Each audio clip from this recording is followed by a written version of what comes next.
اعوذ باللہ من الشیطان اللعین الرجیم بسم اللہ الرحمن الرحیم الحمد للہ وکفی وسلام علی عبادہ الذین اصطفی اللہم صل علی محمد وعلی محمد.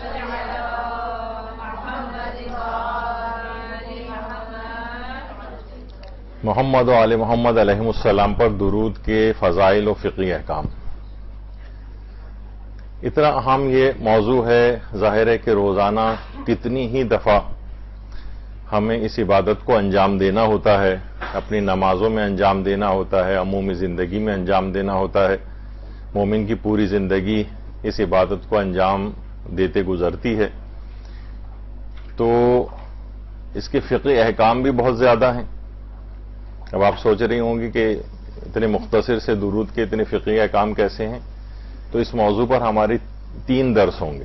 ایک آج کا درس ہے اور اس کے بعد 2 دروس اور ہیں اس کے فقہی احکام پر، اس کے فضائل پر، اس کے کچھ خاص عملیات ہیں ان پر، تو اور اس کی اسرار و رموز جو اس کے اندر پائے جاتے ہیں، اس کی اقسام کون کون سی ہیں، کتنی طرح کا درود جو ہے وہ پڑھا جاتا ہے، اس پہ ہماری جو گفتگو ہوگی اس کی آج پہلی کلاس ہے.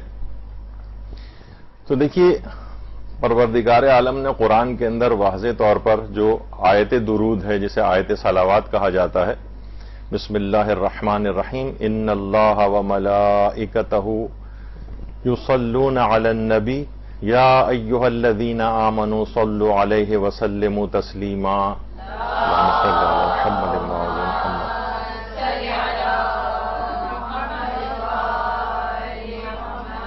کہ بے شک اللہ اور اس کے ملائکہ نبی کے اوپر درود بھیجتے ہیں، اور اے صاحبان ایمان تم بھی ان کے اوپر درود بھیجو اور کثرت سے سلام بھیجو یا سر تسلیم کو خم کرو.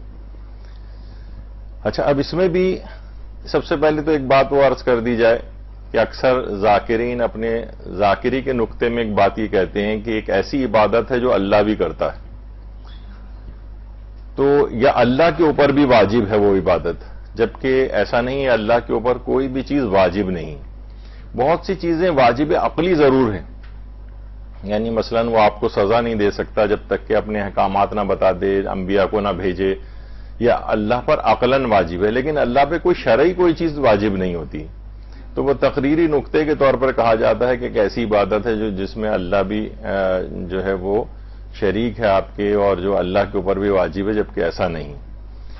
پھر اس کے اندر کیا یصلون، یعنی اس کو کہا جاتا ہے کہ یہ صیغہ جو ہے وہ مضارع کا ہے، جس کے اندر ان مضارع کا وہ صیغہ ہوتا ہے جس میں حال بھی شامل ہوتا ہے اور مستقبل بھی شامل ہوتا ہے. یعنی مستقل اللہ اور اس کے ملائکہ پیغمبر کے اوپر درود بھیجتے رہتے ہیں. تو یہ مسلسل یہ ایک ایسی اللہ کی طرف سے جو رحمت نازل ہو رہی ہے، مسلسل نازل ہو رہی ہے. اور یعنی اللہ کا اور ملائکہ کا یہ درود دائمی ہے، اس میں کوئی تعطل نہیں ہے، اس میں کوئی رکاوٹ نہیں ہے، کیونکہ مضارع کا صیغہ اس میں استعمال ہوا جو استمرار اور دوام پہ دلالت کرتا ہے، یعنی کنٹینیوس درود بھیج رہے ہیں. درود بھیجنے کے معنی ابھی آگے آئیں گے کہ اس کے معنی کیا ہیں. اور درود بھیجنا یہ پیروی ہے اللہ و ملائکہ، یعنی پیغمبر اکرم کے اوپر درود اور ان کی آل کے اوپر درود، یہ اللہ بھی مستقل بھیج رہا ہے، ملائکہ مستقل بھیج رہے ہیں. اب ہم جو یہ ان کی پیروی کر رہے ہیں، اب پروردگار عالم کی اور ملائکہ کی پیروی کر رہے ہیں، کیونکہ وہ یہ کام جو ہے وہ مستقل انجام دیتے ہیں. اچھا، اب یہ جو ہے کہ درود جو بھی پڑھنے والا ہے اس کے مطابق درود کے معنی، یعنی جسے کہا جاتا ہے کہ نسبتوں کے بدلنے سے معانی اور مفاہیم بدل جاتے ہیں. دیکھیے، جیسے میں ایک مثال دوں، جیسے ایک لفظ ہے متکبر، انسان کے لیے اگر استعمال ہوتا ہے تو یہ مغرور کے معنوں میں اور بری صفت ہے، لیکن آپ کو پتہ ہے کہ پروردگار عالم کا بھی ایک نام متکبر ہے. اب یہاں پر کیونکہ نسبت بدل گئی ہے، تو اللہ کی طرف نسبت ہونے کی وجہ سے اس کے معنی کیے جاتے ہیں صاحب عزت. متکبر کے معنی مغرور کے معنوں میں نہیں ہے جو کہ ایک بری صفت ہے، بلکہ اللہ کے لیے صاحب عزت ہے، اور وہی نام اگر بندے کے لیے استعمال ہو رہا ہے تو اس کے معنی بری صفت کے ہیں. جبکہ اللہ کے نزدیک صاحب عزت ہونے کے ہیں، تو نسبتوں کے بدلنے سے معنی اور مفہوم بدل جاتے ہیں۔ اب یہ جو ہے کہ اللہ ان کے اوپر درود بھیجتا ہے، اس کے معنی کیا ہے؟ اس کے معنی ہیں کہ پروردگار عالم کی طرف سے ان پر مستقل رحمتیں نازل ہوتی ہیں، یعنی اللہ کے درود کے معنی ہیں کہ ان کے اوپر رحمتوں کا نازل ہونا۔ اچھا، ملائکہ کے درود کے معنی کیا ہیں؟ ملائکہ ان کے لیے طلب رحمت کی دعا کرتے ہیں۔ ملائکہ کے درود کے معنی ہیں طلب رحمت کی دعا، یعنی ملائکہ دعا کرتے ہیں پروردگار عالم سے کہ وہ محمد و آل محمد علیہ السلام پر اپنی رحمتیں نازل کریں۔ اللہم صلی علی محمد و آل محمد۔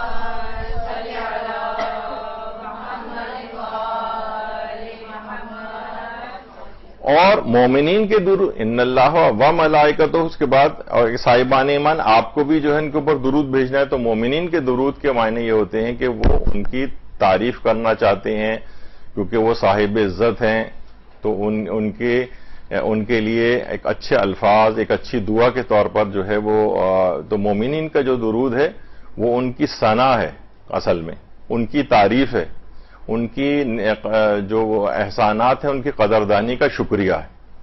تو مومنین کے درود بھیجنے کی یہ معنی ہے۔ اچھا، بعض اوقات یہ بھی ہوتا ہے کہ فرشتے، روایات میں آیا کہ فلاں فلاں اگر عمل انجام دیا جائے تو فرشتے مومنین کے اوپر درود بھیجتے ہیں۔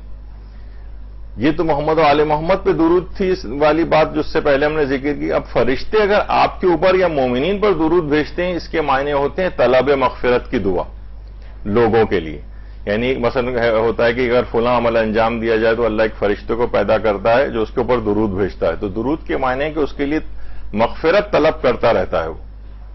تو فرشتوں کے درود کے معنی ہیں طلب مغفرت۔ جانوروں اور پرندوں کا درود بھی ذکر ہوا ہے کہ وہ بھی درود بھیجتے ہیں، تو اس کے معنی کیا ہیں؟ اس کے معنی ان کی تسبیح مراد، اللہ کی تسبیح مراد ہوتی ہے، یعنی جو بھی جانور، پرندے، بہائم اور یہ طیور وغیرہ ہیں، یہ جب درود بھیجتے ہیں تو اس سے معنی ہے کہ وہ اللہ کی تسبیح بیان کر رہے ہوتے ہیں۔ تو اس طرح سے نسبتوں کے بدلنے سے، افراد کے بدلنے سے درود کے معنی جو ہیں وہ تبدیل ہوتے جاتے ہیں۔ اچھا، ایک تو پروناؤنسیشن کی جو غلطی ہے تلفظ کی، لوگ اسے پڑھتے ہیں درود، اور اردو میں بھی استعمال ہوتا ہے کہ بھئی دم درود، آپ نے سنا ہوگا، تو یہ درود نہیں ہے بلکہ ہے درود۔ دال کے اوپر زبر نہیں ہے بلکہ دال کے اوپر پیش ہے، کیونکہ یہ فارسی کا لفظ ہے۔ درود جو ہے وہ عربی کا لفظ نہیں ہے بلکہ فارسی کا لفظ ہے۔ تو اصل جو اس کو تلفظ کیا جائے گا وہ درود کیا جائے گا، دال کے اوپر پیش ہے، دال کے اوپر زبر نہیں ہے۔ اچھا، اب درود کے لفظی معنی کیا ہیں؟ اس کے معنی وہی ہیں اللہ سے رحمت کو طلب کرنا، یعنی اللہ کی رحمت۔ درود کے معنی یعنی یہ ہیں۔ اور صلوات بھی عربی یعنی فارسی میں درود ہے اور عربی میں اسی چیز کو صلوات کہا جاتا ہے، صلات بھی کہتے ہیں۔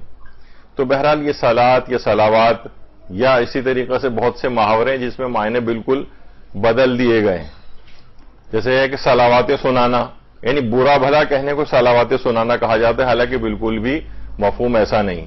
جیسے بہت سے سازش کے تحت غالباً شاید ایسا ہوگا، مثلا خلیفہ کا لفظ یعنی ابتدائی طور پر یعنی اللہ کا خلیفہ مثلا حضرت آدم کو، لیکن ہوتے ہوتے ہمارے بعض جگہوں کے کلچر میں نائی کو خلیفہ کہا جانے لگا۔ تو بہرحال ولایت، اب کوئی کتنا ہمارے ہاں ولایت جسے کہا جاتا ہے، ولایت جس طرح سے بھی لوگ اس کو پروناؤنس کرتے ہیں، تو جناب کتنا اس کا ویسے مفہوم ہے، لیکن کیا ہے کہ جناب کوئی انگلستان اگر جاتا تھا، انگلینڈ، تو اسے کہا جاتا تھا کہ ولایت گیا ہوا ہے۔ تو بعض اوقات مفاہیم اس طرح سے الفاظ کے زبانوں کے بدلنے سے، زمانوں سے جو ہے تبدیل ہو جاتے ہیں۔ تو صلوات بھی وہی اللہ کی طرف سے رحمت کی جو دعا ہے اس کو صلوات کہا جاتا ہے، اور درود فارسی میں کہا جاتا ہے۔ اچھا، درود کی برکتیں اس قدر زیادہ ہیں کہ محدث نوری نے عالم خواب میں ایک دفعہ ہمارے چوتھے امام زین العابدین علیہ السلام کو بھیجا،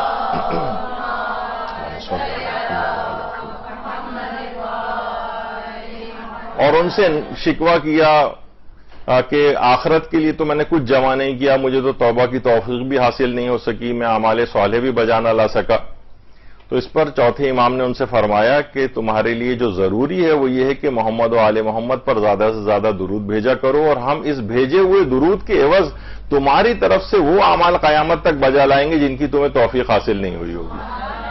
اللہم صلی علی محمد و آل محمد۔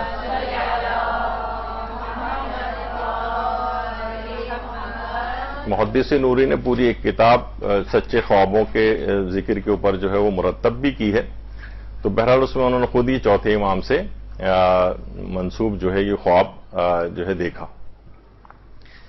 آیت اللہ شیخ علی اکبر نہاوندی، یہ بہت ہمارے ایک عظیم عالم گزرے ہیں، حدیث اور رجال کے ایک بہت بڑے ماہر سمجھے جاتے تھے۔ آیت اللہ شیخ علی اکبر نہاوندی مشہد میں ہوتے تھے، اور تقریباً آج سے تقریباً 60 70 75 سال پہلے ان کا انتقال ہوا ہے، اور ان کی بہت مشہور کتاب العبقری الحسان کے نام سے یہ ہے۔ اچھا، بہت ہی کیونکہ عظمت والے بزرگ تھے یہ، تو جو مشہد میں جو مسجد گوہر شاد ہے یہاں پر یہ نماز جماعت بھی پڑھاتے تھے۔ اب میں ان کی جو بھی ذکر کروں گا ان کا جو واقعہ ہے، تو بہرحال یہ نماز جماعت وہاں پر پڑھاتے تھے۔ تو ایک دفعہ کرامتوں میں ان کی یہ چیز ملتی ہے کہ ایک دفعہ یہ نماز ظہرین پڑھا رہے تھے اور ابھی نماز ظہر پڑھائی تھی، تو نماز ظہر فوراً بعد ہی نماز عصر ہو جاتی ہے۔ اب جب انہوں نے نماز عصر پڑھانے کا وقت شروع ہونے ہی والا تھا کہ انہوں نے کہا کہ اب شبستان، اچھا وہاں مسجد گوہر شاد اور وہاں دیگر جو ائمہ کے حرم ہیں وہاں پہ بھی مختلف شبستان مساجد کے اندر ہوتے ہیں۔ شبستان کہتے ہیں وہ اس جگہ کو کہ جہاں پہ رات میں جا کر عبادت کی جاتی ہے۔ ظاہر ہے مسجدیں ابھی ہر وقت کھلی نہیں رہتی ہیں، تو کچھ جگہ ایسی مخصوص ہیں جو شبستان کہلاتی ہیں۔ انہوں نے کہا کہ ظہر کی نماز ہو گئی اور بہت بڑی تعداد میں جماعت موجود تھی ابھی۔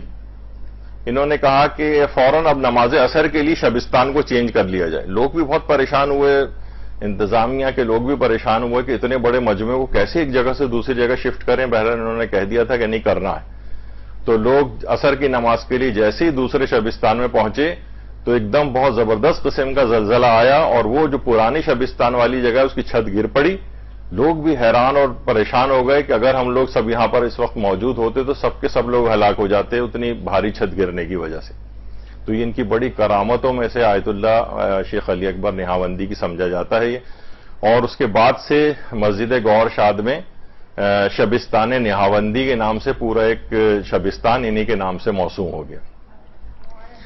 تو بہرحال یہ ان کا ایک واقعہ اس لحاظ سے کرامتوں میں ملتا ہے۔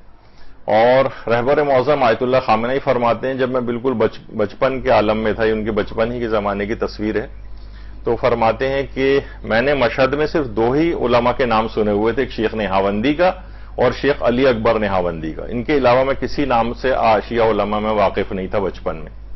تو اتنی ایسی شخصیت ہے ان کی شیخ علی اکبر نہاوندی کی۔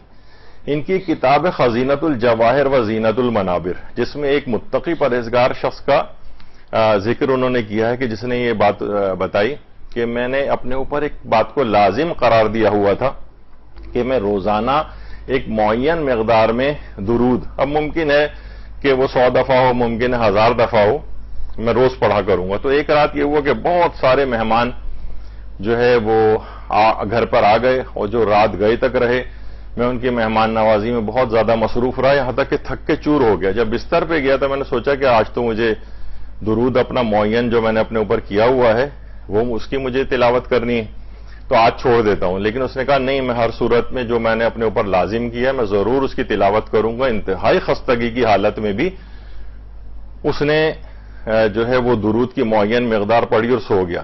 خواب میں پیغمبر اکرم صلی اللہ علیہ وآلہ وسلم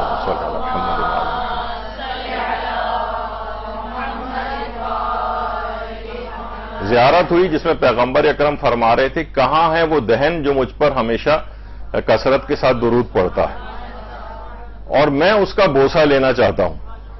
اب یہ ایک متقی پرہیزگار شخص کہتا ہے کہ میں بڑا خجالت کا شکار ہوا، میں اپنا کردار میرے سامنے تھا کہ میں اپنے آپ کو اس قابل نہیں پاتا تھا کہ میں پیغمبر اکرم سے یہ بات کہوں کہ میں اتنی تعداد میں معین مقدار میں درود پڑھتا ہوں۔ کہہ رہے ہیں لیکن پیغمبر اکرم نے کمال بزرگی سے خود ہی اپنے چہرے کو جھکایا اور میرے چہرے کا بوسہ لیا. اللہم صلی علی محمد و علی محمد.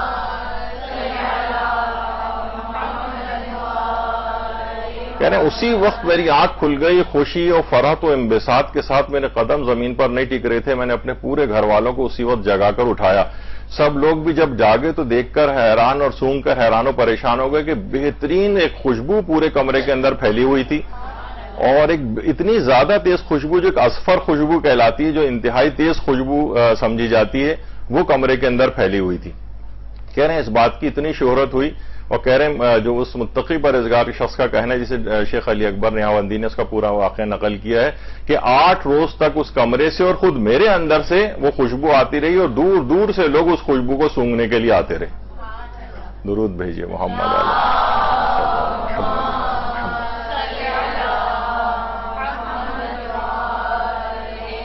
تو پیغمبر اکرم کا جو بھی بہرحال یعنی کتنی ان کی نگاہ کرم ایسے فرد کے اوپر ہوگی کہ جو کثرت کے ساتھ اس طرح سے درود کسی ایک شخص کے لیے تو عنایت نہیں ہوگی انشاءاللہ، پر یہ رحمت جو ہے پیغمبر اکرم کی طرف سے دیگر تمام صاحبان ایمان کے لیے بھی ہوگی. تو بہرحال یہ کہ بہت ہی ایک زبردست اور ایک انکریج کرنے والا کہ زیادہ سے زیادہ کثیر تعداد میں درود روزانہ کی ایک لازم مقدار کے اندر ضرور پڑھنا چاہیے. تو خزینۃ الجواہر فی زینت المنابر میں شیخ علی اکبر نہاوندی نے اس پورے واقعے کو نقل کیا ہے. اور پیغمبر اکرم صلی اللہ علیہ وآلہ وسلم فرماتے ہیں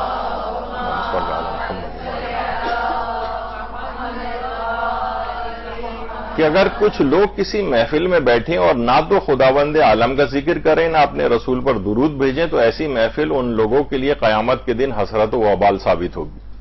دیکھیے ہماری کتنی ہم آپس میں بیٹھکیں کرتے ہیں، محافل ہوتی ہیں، سارے رشتہ دار مثلا مل جاتے ہیں، سہیلیاں دوست مل بیٹھتے ہیں، لیکن بعض اوقات پوری محفل گزر جاتی ہے، پورا وہ جتنی دیر بھی بیٹھتے ہیں اس میں نہ خداوند عالم کا کوئی ذکر ہوتا ہے، نہ پیغمبر کے آل اور ان کی آل پر کوئی درود و سلام ہوتا ہے، اور بس وہ محفل اسی طرح سے برخاست ہو جاتی ہے. تو فرماتے ہیں ایسی محفل ان لوگوں کے لیے قیامت کے دن حسرت و وبال ثابت ہوگی. وہ پچھتائیں گے کہ ہم نے فلاں جگہوں پر اس طرح سے گفتگو کی تھی اور اس میں کوئی اس طرح سے کا ذکر خدا نہیں آیا تھا، کوئی درود اس کے اندر نہیں پڑا گیا تھا. یہ ان کو حسرت اور افسوس ہوگا قیامت کے روز. یہ لائق صد افسوس محفل جو ہے ان کو قیامت کے روز جو ہے وہ یاد آئے گی. یہی وجہ ہے کہ ہمارے جو مستحب کفارات کی ایک فہرست ہے اس میں ایک دعا بھی پڑھی جاتی ہے کہ اگر عام طور پر مثلا ہم ظاہر کتنی چیزیں اس کے اندر اس طرح کی آتی ہیں کہ ہم عمومی زندگی کے اندر سبحان ربک رب العزت عما یصفون وسلام علی المرسلین والحمد للہ رب العالمین. جب بھی کسی انسان محفل سے اٹھے تو اس دعا کو ضرور پڑھے تاکہ وہ اس محفل کے اندر جو بھی اس سے کچھ اس قسم کے معاذ اللہ ہو سکتا ہے کچھ گناہ ہو گئے ہوں، ہو سکتا ہے کہ اگر کوئی گناہ نہیں بھی ہوا ہو تو اس طرح کی جو بھی کمی ہوگی اس کا ازالہ ہو جائے گا. یہ مستحب کفاروں کی فہرست میں سبحان ربک رب العزت عما یصفون وسلام علی المرسلین والحمد للہ رب العالمین ایک دعا ہے کہ جو کہ اس انداز سے پڑھی جاتی ہے. تو اس محفل کے اندر جتنی بھی ایک کمی ہوگی اور جو بھی اس کے اندر اس قسم کی کوئی بات ہوگی جس سے کوئی بے برکتی ٹائپ کی ہوگی تو پھر وہ یہ اس کا مداوع ہو جائے گی یہ والی دعا، اور یعنی پروردگار عالم اس کمی کو پورا کر دے گا. تو بہرحال یہ مستحب کفارات کی ایک فہرست میں ہے کہ اچھا. پھر ایک اور ہے مستدرک الوسائل میں ایک روایت کہ ایک دن جب رسول خدا صلی اللہ علیہ وآلہ وسلم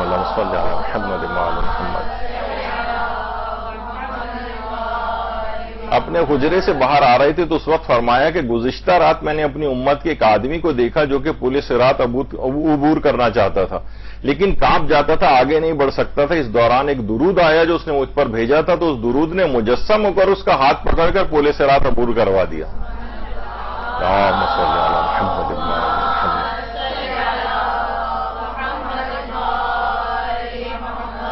تو یہ قدم قدم پر یہ جو ہم درود پڑھتے ہیں انشاءاللہ یہ میدان قیامت میں خود اس دنیاوی زندگی میں بھی اور میدان قیامت میں بھی کس انداز سے سب کام آئیں گے یہ انسان انشاءاللہ وہاں مشاہدہ کرے گا اس کا.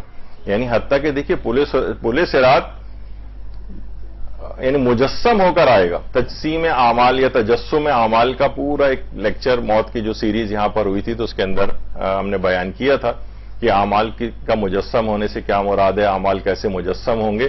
تو وہ مجسم ہو کر آئے گا اور پورے صراط کو عبور کروائے گا. اور ایک تفصیلی پیغمبر اکرم صلی اللہ علیہ وآلہ وسلم نے اللہم صلی علی محمد و آل محمد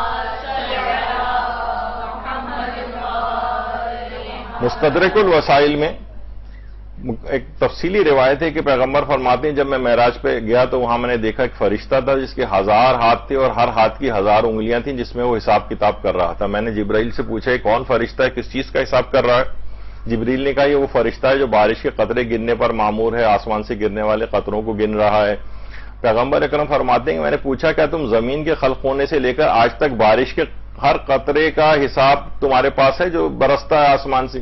فرشتے نے کہا اللہ کے رسول مجھے قسم ہے اس خدا کی جس نے آپ کو رسول مبعوث کیا, میں زمین پر گرنے والے تمام قطرات کی تعداد بتا سکتا ہوں, بلکہ وہ قطرات کہاں کہاں گریں گے بھی بتا سکتا ہوں. فرشتے نے کہا بارش کے وہ قطرات جو دریاؤں, شہروں, بنجر زمین اس طرح کے قبرستانوں میں گرتے ہیں میں ان کی تعداد بھی بتا سکتا ہوں. پیغمبر اکرم متعجب ہوئے اس قدر اس فرشتے کا حافظہ ہے. فرشتے نے کہا رسول اللہ اتنی قدرت اور دست و پا کے باوجود میں ایک ثواب کا کام حساب نہیں کر سکتا. جناب رسالت میں آپ نے پوچھا وہ کون سا کام ہے؟ فرشتے نے کہا جب آپ کی امت جمع ہوتی ہے اور آپ پر درود بھیجتی ہے اس وقت میں ثواب کو گن نہیں سکتا.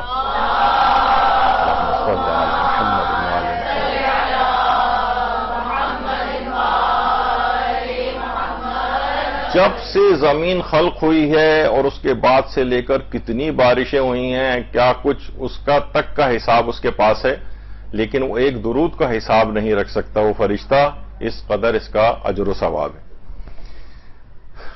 اور ایک اور روایت مجموع الزوائد جو کہ اگرچہ ہمارے اہل سنت کی کتاب, بہت سے شیعہ حضرات اس کو شیعہ کتاب سمجھتے ہیں لیکن یہ اہل سنت کی کتاب ہے, اس کے اندر بھی حضرت امام حسین علیہ الصلوۃ والسلام سے روایت ہے کہ پیغمبر اکرم نے ارشاد فرمایا اللہم صلی علی محمد و آل محمد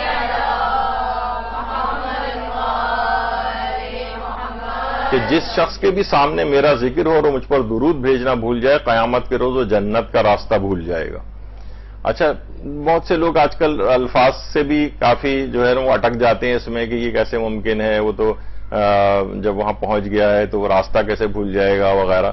تو یہ قرآن کے اندر بھی آیا کہ مثلا جب لوگ اللہ کو بھلا دیتے ہیں فانساہ اللہ تو اللہ بھی ان کو بھلا دیتا ہے. اب یہ نہیں اللہ کو کوئی بھول چوک ہوتی ہے, مقصد ہے کہ تم نے وہ کرائٹیریا پہ پورا ان کا پروردگار عالم کی اطاعت نہیں کی, اللہ کو یاد نہیں رکھا, تو اللہ بھی اب تم پر اپنی رحمت کو نازل نہیں کرے گا. بھلا دینے سے مراد یہ ہوتا ہے. تو جو جنت میں رسول اللہ کو بھلا دیے کیسے ممکن ہے کہ وہ پھر جو اس کا لازمی نتیجہ ہے درود پڑھنے کا وہ جنت ملنا, تو وہ گویا اس راستے کو بھلا دے گا. تو بھلا دینے سے یہ مراد ہوتی ہے. تو اور اسی طریقے سے ایک یہ بھی پیغمبر اکرم نے جملے ارشاد فرمائے ہیں کہ جو شخص بھی مجھ پر زیادہ صلوات بھیجے گا وہ موت اور جان کنی کی تکلیف اور تلخی سے امان میں رہے گا. اللہم صلی علی محمد و آل محمد.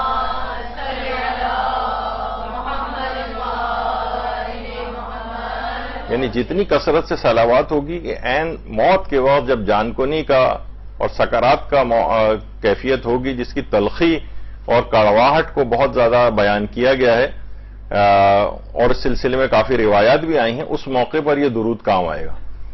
کہ ایک نیک شخص, روایات میں یہ ملتا ہے, خود امام شافعی نے اپنی کتاب الام میں اس کو حکایت کو لکھا ہے کہ ایک نیک شخص بیمار کی عیادت کے لیے گیا جو اپنی زندگی کے آخری لمحات گزار رہا تھا. تو اس سے پوچھا کہ جان نکلنے کی سختی تمہیں کیسے محسوس ہو رہی ہے؟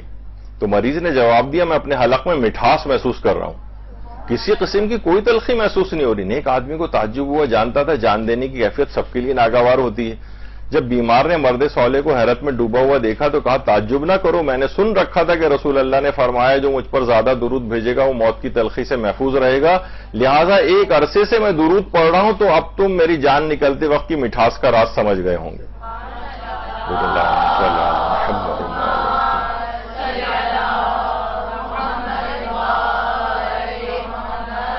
تو واقعتاً بس اس کو اپنی زندگیوں میں رائج رکھنا چاہیے, اس کی طرف کثرت کی طرف جانا چاہیے. اس کے نتائج اپنی زندگی میں انشاءاللہ آپ محسوس کریں گے. آگے چل کر ہم کچھ ایسے عملیات بھی ذکر کریں گے, اور جس وقت انسان دنیا سے رخصت ہونے لگے گا اس وقت وہ اس مٹھاس کو محسوس کرے گا.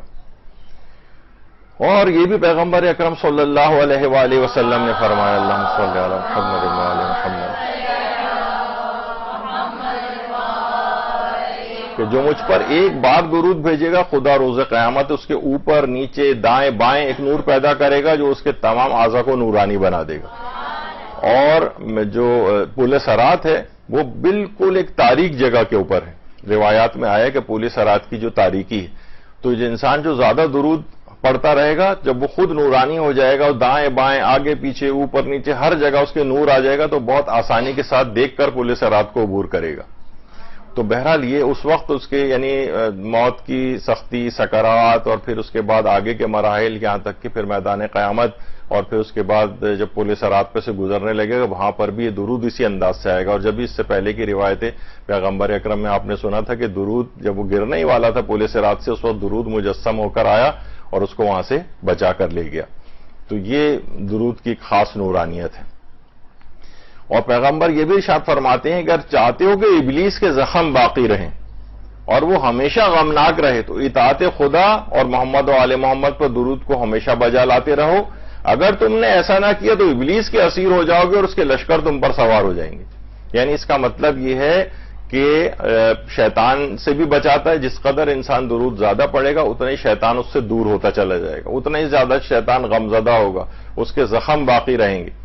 تو اطاعت خدا کے ساتھ درود کو بھی کثرت کے ساتھ پڑھتے رہیں، اور اگر اس کو چھوڑا تو ابلیس کے اسیر ہو جانا ہے، کیونکہ جب ظاہر ہے جو اس کو ہٹانے والی چیز ہے وہ اپنے رفع کرتی تو ابلیس اور اس کے لشکر حاوی ہو جائیں گے تم پر۔ اور یہ بھی فرمایا حضرت امیر المومنین علی ابن ابی طالب علیہ الصلوۃ والسلام نے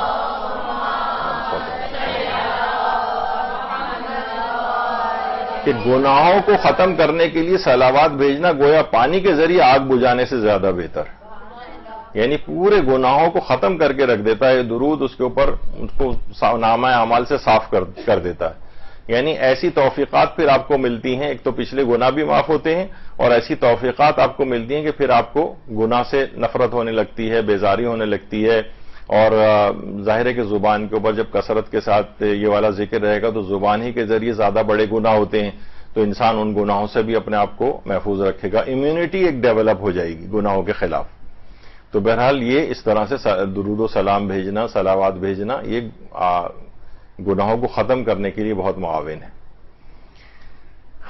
ایک زمانہ تھا جب ایران عراق جنگ چل رہی تھی، اور یہاں تک کہ قم کے اوپر بھی صدام کے حکم سے بمباری کی گئی تھی۔ یہ قم کی تصویر ہے اس زمانے کی جب قم کے اوپر بمباری ہو رہی تھی، اور کافی لوگ جو ہے سلسلے میں پریشان تھے۔ تو لوگ پریشان ہو کر آیت اللہ سید محمد رضا بہاؤالدینی کے پاس تشریف لائے۔ آیت اللہ سید محمد رضا بہاؤالدینی، ایک تو آغا بہاؤالدینی جو امام خمینی کے وکیل اور نمائندے تھے پاکستان میں، پھر رہبر معظم کے بھی رہے، پھر اب وہ واپس چلے گئے، وہ نہیں، یہ آیت اللہ سید رضا بہاؤالدینی، اور یہ بڑے عالم عارف شخصیت تھی۔ اب تو خیر انتقال ہو گیا ان کا، لیکن لوگ ان کے پاس آئے، پریشان ہوئے کہ ظاہر ہے کہ حضرت معصومہ کا روضہ بھی یہاں پر ہے، نقصان اس کو بھی پہنچنے کا ہے، پھر لوگوں کے اعتبار سے بھی پریشانی تھی کہ بمباری اگر قم پہ ہو رہی ہے تو زبردست قسم کی بمباری اس طرح سے وہاں پہ ہو رہی ہے۔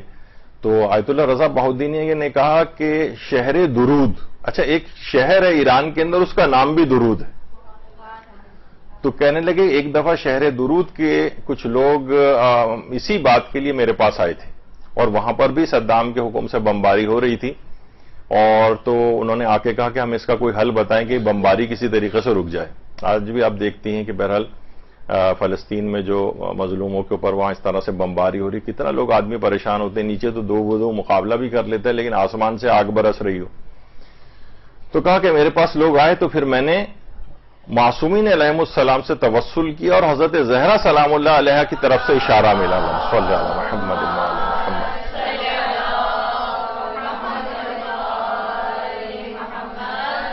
معصومین سے جب توسل کیا تو حضرت زہرا سلام اللہ علیہ کی طرف سے یہ اشارہ ملا کہ مومنین حدیث قصہ کی زیادہ سے زیادہ تلاوت کریں، اور کہہ رہے ہیں پھر میں نے لوگوں کو یہ بات بتائی تو شہر درود، اچھا شہر درود میں کہہ رہے ہیں اس کے بعد سے بمباری بالکل بند ہو گئی۔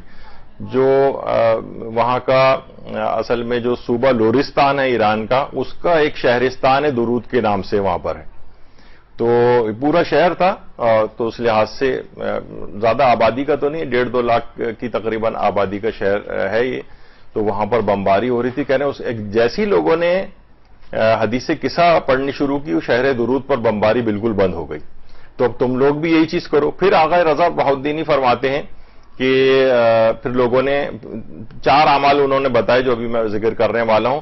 کہا کہ میرا اپنا تجربہ یہ ہے کہ جب بھی کسی سخت مشکل کے اندر گرفتار ہو جاؤ، اگر تم نے یہ 4 اعمال انجام دی تو اس سے زیادہ بہتر میں نے اس مشکل سے نکلنے کا کوئی طریقہ نہیں پایا. یعنی اتنا عالم عارف شخص جو ہے، انہوں نے کہا کہ وہ 4 چیزیں کون سی ہیں مشکلات سے نکلنے کے لیے. فرما رہے ہیں پہلی جو چیز یہ ہے کہ فقراء کے لیے قربانی کی منت ماننا، یعنی کہ میں ایک جانور ذبح کر کے اور فقراء کے اندر تقسیم کروں گا. آپ کو پتا ہے کہ ظاہر ہے غربت کتنا زیادہ ہے، لوگ مہینوں گوشت نہیں کھا پاتے ہیں اور کتنا مہنگائی ان چیزوں کی ہو گئی ہے. تو اگر کوئی شخص قربانی کے جانور کی منت اور نظر مانے کہ اگر فلاں میرا کام ہو گیا تو میں غریبوں میں اس کو تقسیم کروں گا ذبح کروا کر، تو اس کی میں نے بہت زیادہ اس کی تاثیر پائی.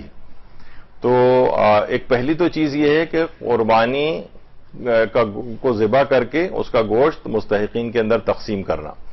دوسرا فرماتے ہیں کہ حدیث قصہ کی تلاوت. جب بھی مشکلات میں انسان گرفتار ہو جائے، جیسے کہ شہر درود اور شہر قم کے باسیوں کو بھی یہ انہوں نے تعلیم فرمائی تھی، اور پھر اس کے بعد لوگوں نے حدیث قصہ پڑھنی شروع کی اور یہ 3 اعمال اور انجام دیے، تو ایک دم سے پھر قوم کے اوپر بمباری ہونا بند ہو گئی. تو دوسری تھی حدیث قصہ کی تلاوت. تو کوشش یہ کرنی چاہیے کہ حدیث قصہ کی تلاوت بھی یہ رائج ہونی چاہیے. آج کل چیزیں نا ختم ہوتی چلی جا رہی ہیں ہمارے یہاں. پہلے ہوتی تھیں اس طرح کی محفلیں ہوتی تھیں، اور حدیث قصہ کی محفلیں گھروں کے اوپر رکھی جاتی تھیں. تو گھروں پر بھی ہوں، امام بارگاہوں کے اندر بھی ہوں، یہ اس قسم کی مجالس خواتین رکھیں تو بہت مشکلات اور پریشانیاں جو گھروں کے اندر ہوتی ہیں یہ دور ہو جائیں گی. تیسری چیز فرماتے ہیں صدقہ دینا. اس کو بھی میں نے بہت زیادہ مؤثر پایا ہے. یعنی کوئی بھی شدائد، مشکلات، مصیبتیں آ جائیں تو انسان صدقہ اگر دے تو بہت جلدی اس کی مصیبت ٹل جاتی ہے. اور چوتھی چیز فرماتے ہیں ختم صلوات، درود کی محافل کو منعقد کرنا، جس میں ایک معین مقدار کے اندر درود پڑھا جائے.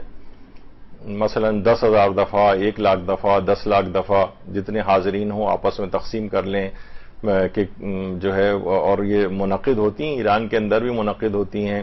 لوگ آ کر سب لوگ بیٹھ جاتے ہیں اور ایک حلقہ بنا کر بیٹھ جاتے ہیں، سب کے ہاتھوں میں ایک تسبیح دے دی جاتی ہے، اور درمیان میں ایک اس طرح سے ایک چادر کے اوپر درود لکھا ہوا ہوتا ہے. ہر امام کے نام سے الگ الگ درود پڑھنے کے لحاظ سے ایک تقریب جو ہے جسے کہا جائے، اور سب کے ہاتھ میں تسبیحاں دے دی جاتی ہیں. سب ہر ایک آدمی مثلا 10 تسبیحاں، 1 ہزار، ایک اور اس طرح 14 معصومین کو ہدیہ کرنا ہے، اس سے بڑی مقدار کو ہدیہ کرنا ہے. تو سب لوگ جتنے لوگ ہوتے ہیں اس کے اعتبار سے اس میں تقسیم کر لیا جاتا ہے. خواتین بھی اسی طرح سے محافل منعقد کرتی ہیں. اور مجھے خود بھی یاد پڑتا ہے، میں نے ایک دفعہ شاید پہلے بھی بتایا تھا کہ ہم دوستوں نے مل کے ایک دفعہ اس طرح کی مختلف گھروں کے اندر وہ محافل ہوتی تھیں، اور یہی تسبیحاں اور یہ لے کے اور درود کی ایک تو محفل منعقد ہوتی تھی. اس کے بعد چھوٹا موٹا کوئی درس وغیرہ بھی ہو جاتا تھا. لیکن یہ کہ بہرحال جو گھر جس گھر کے اندر ہوتی تھی وہ آج تک وہ کہتے ہیں کہ اتنی برکتیں ہمارے اس زمانے میں گھر پر ہوتی تھیں. بعض اوقات جیسے میں نے پچھلی دفعہ کہا تھا نا کہ ممکن ہے کہ کثرت نہ ہو لیکن برکت ہو، خوشحالی ہو، اطمینان کے ساتھ زندگی بسر ہو رہی ہو، کسی سے حاجت مانگنے کی کوئی ضرورت پیش نہیں آتی. یہ بھی بہت بڑی چیز ہے. تو گھروں میں اس طرح کی محافل کا انعقاد ہونا چاہیے. ختم صلوات کی محافل کو گھروں کے اندر جو ہے وہ کرنا چاہیے. مرد حضرات بھی کریں، بجائے کہ بیٹھ کے جو ہے نا صرف اور صرف یہ خبروں اور اس کے اوپر جو تبصرے کرتے رہیں.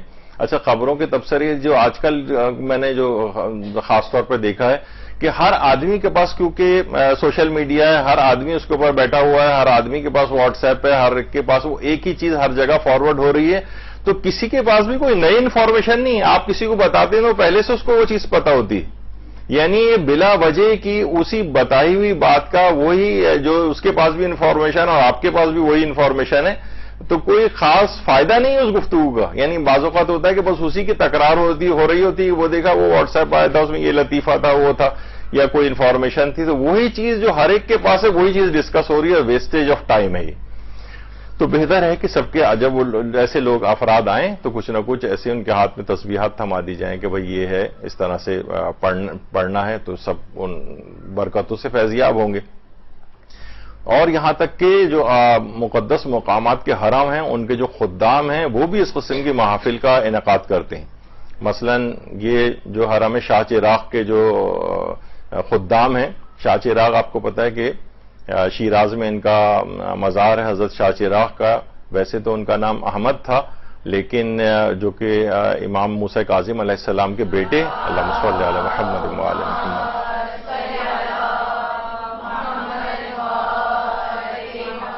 اور حضرت امام علی رضا علیہ السلام کے بھائی تھے، اللہم صلی علی محمد و علی محمد.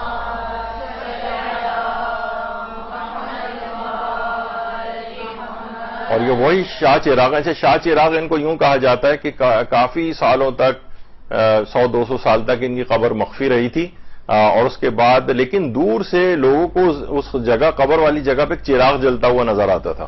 تو جب لوگ جاتے تھے تو پھر بعد میں ڈسکور ہوا کہ یہ ان کے امام موسیٰ کاظم علیہ السلام کے بیٹے کی قبر ہے، جن کا نام احمد تھا، جب سے وہ شاہ چراغ کے نام سے شیراز میں جو ہے وہ مشہور ہو گئے. اچھا، اس کے بعد یہ پچھلا ابھی 1 سال ہی گزرا ہے، اکتوبر 2022 میں، پچھلے سال ہی داعش کے ایک شخص نے وہاں پر حملہ بھی کیا تھا اور 13 لوگوں کو وہاں پر شہید کیا تھا کلیشنکوف سے، اور 30 کے قریب لوگ زخمی ہوئے تھے. تو بہرحال یہ انہی کے ابھی 1 سال بھی نہیں ہوا اس واقعے کو، تو 13 افراد کو شہید اس نے کیا تھا. تو حضرت شاہ چراغ کے جو یہ جو خدام ہیں یہ بھی، اور دیگر جگہوں کے خدام بھی مقدس مقامات کی اس قسم کی محافل درود کو منعقد کرتے ہیں باقاعدہ. تو یہ بہت ہی عظمت والی ایک محفل ہے، اس کو ضرور اپنی زندگیوں میں، اپنے گھروں میں اس کو رائج کرنا چاہیے. ابھی جامع الاخبار میں بھی یہ ہے کہ قیامت کے دن میرے نزدیک ترین وہ لوگ ہوں گے جو مجھ پر کثرت سے درود بھیجتے ہوں گے. پیغمبر اکرم صلی اللہ علیہ وآلہ وسلم فرماتے ہیں.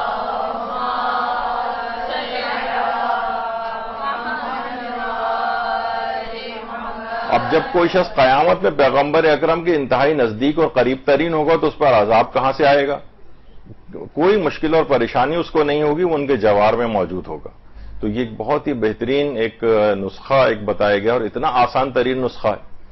اور یہ بھی پیغمبر اکرم نے فرمایا کہ اللہ نے کچھ فرشتے پیدا کیے ہیں جن کا کھانا پینا فقط محمد مصطفیٰ اور امیر المومنین علیہ السلام پر صلوات بھیجنا، ان کے دوستوں کے لیے طلب مغفرت کرنا.